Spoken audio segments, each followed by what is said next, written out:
I know what I wanted to say before about Papadopoulos. We got sidetracked. Papa Dappa Ding Dong. Okay, what? That was the impetus for Crossfire Hurricane in real life. That's actually what happened. And we all know this. It's indisputable, although, MAGA will yammer about it. But my point is, even if the FBI opened the investigation because of the Steele dossier, which said that Trump was communicating with Russians, great. So fucking what?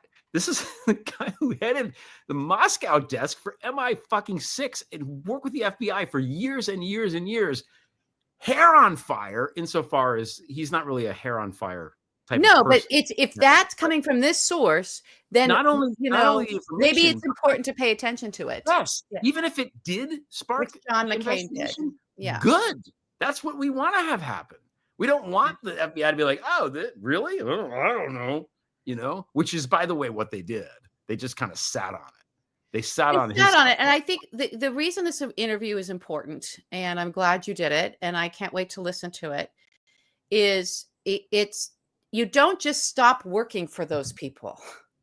Yeah. Right. So this was the, coming from the Moscow bureau chief, right? As close as you can get in the intelligence community. And we had real evidence, tremendous amounts of real evidence that Donald was compromised by Russian mafia, by Putin, and also was working with them and had connections and workings with the Kremlin since all the way back with that first wife. Right.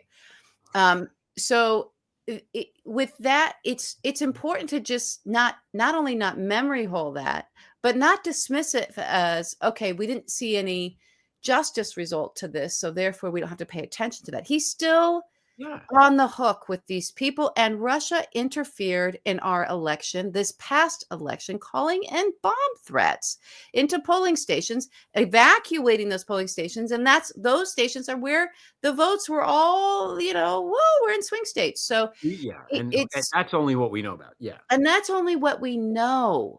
That's only also what we the information know. They're like Tenet Media giving money to these fuckers who go on and say all this bad shit about Biden and Kamala. That's interference. That's interference. They're not allowed to do that. All of this garbage in the discourse that Nadine was talking about, and the danger of all that. We know that at least a portion of that was paid for by the Kremlin. It's indisputed. So it's important to keep this going, and not that we sound like, oh God, we're still hanging on the Steele dossier. It's like, no, this is the actual facts that happened. This is the historical record. It is ongoing, and we need to pay attention to it.